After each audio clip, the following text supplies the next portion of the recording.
Alright, good morning everybody. If you're listening to this, that means you are on your first day of online learning and you are going to do some notes.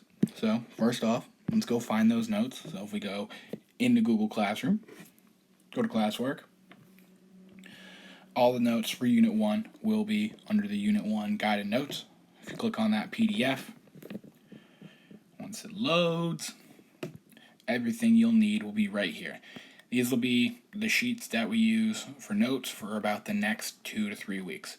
What we're doing today is we're going to focus on this first indicator, the solving equations in one variable, and the notes for that are on the next slide. So with that being said, if you have a printer, it would be great if you could go print that. If not, just grab a separate sheet of paper and we're going to solve a couple problems. Alright, let's go to the other app. Alright, here we are.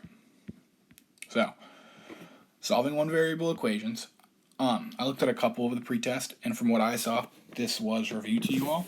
So, that makes me feel pretty good. The pretest, what I was hoping for is this first section would be really review for all of you, and you'd all be pretty good at that, and from what I've seen so far, that's the case. And then anything after that it was a bonus if we knew that. So, I don't want to do that. Alright, let's just get started. So, first thing that we're going to have to do with these is we always need to combine like terms first. So, that's what we're going to do. We're going to take the 2 and the plus 10, and we're going to combine the like terms, so it's going to be 12.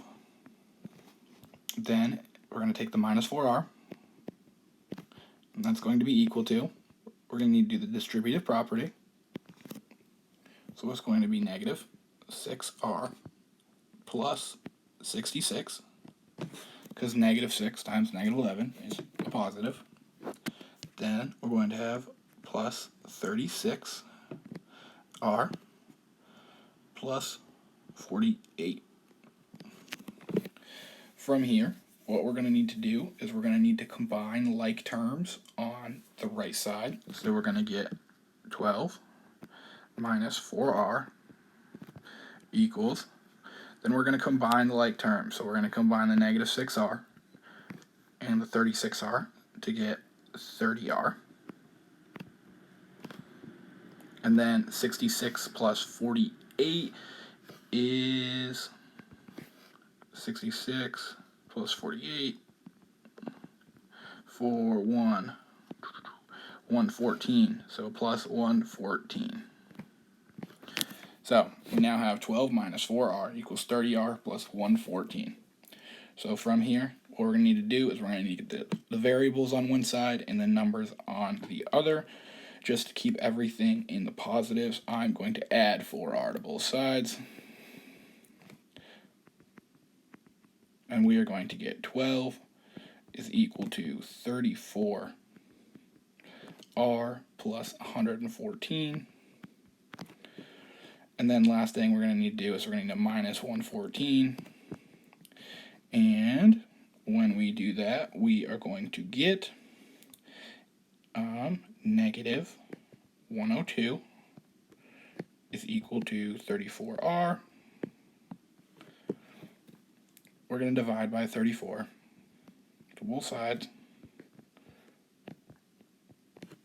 And we are going to get r is equal to negative 3. That is our answer for the first one. R is equal to negative 3. So I'll give you a second to finish that up. And while we do that, we are going to get ready to go to the next problem. I'm going to erase some of this right here just to free up some space. So if you need more time, just pause the video.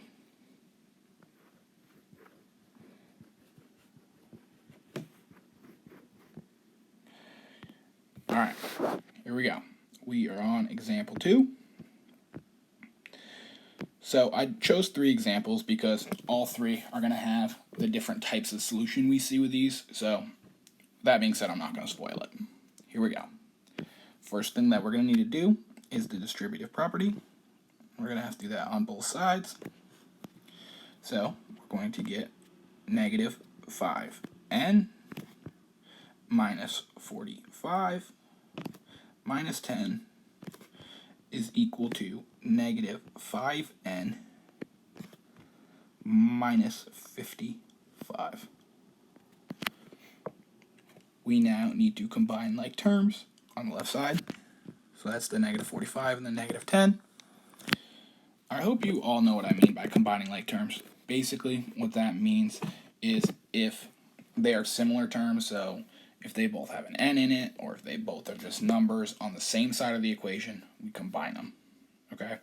So that's negative 5n minus 55 equals negative 5n minus 55. Okay, now from here, we notice something, right? We see that we have the exact same thing on both sides of the equation. We're going to find out what that means. So we're going to finish solving. We're going to add 5n to both sides. And we're going to get 0 minus 55 equals negative 55. Or just negative 55. Negative 55 is equal to negative 55. So let's stop and think about what this means. Negative 55 is equal to negative 55. Is that a true statement? I'll give you a second to think about it. I hope you said yes. So, when we finish a solving equations problem and we get no variables and we get a number is equal to the same number, our answer is going to be all solutions.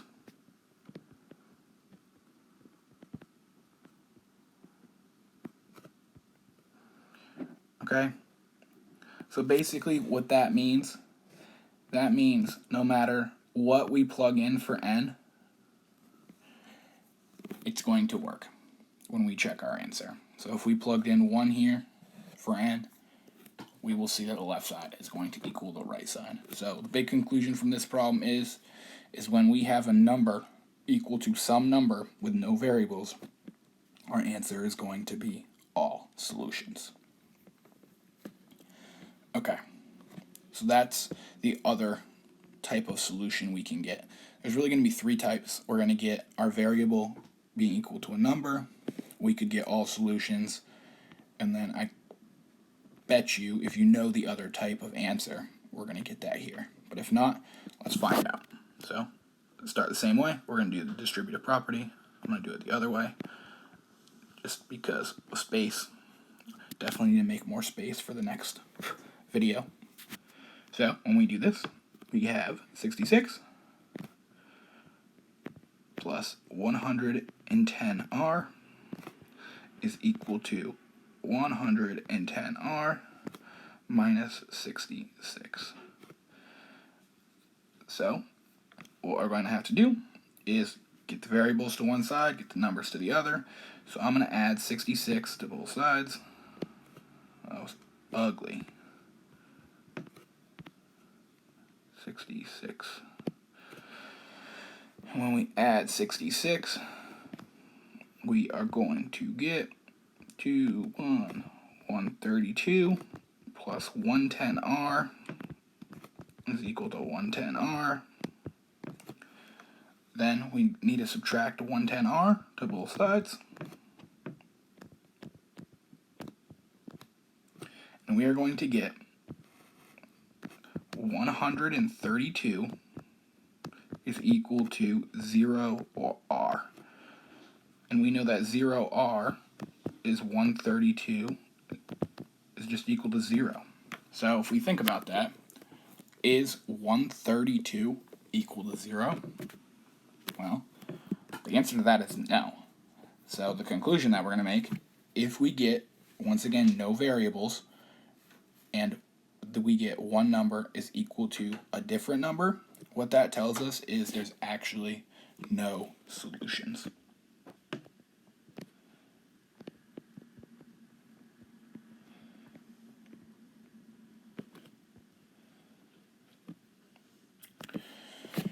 So quickly, just to summarize, when we solve one variable equations, there's going to be three types of answers we could possibly get.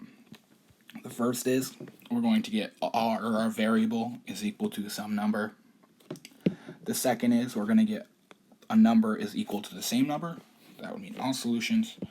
And then finally, we're going to get a number is equal to a different number, which would tell us that our answer is no solutions. So that's going to wrap it up for the notes for today. If you have any questions, please feel free to send me an email. All right, I'll see you all soon.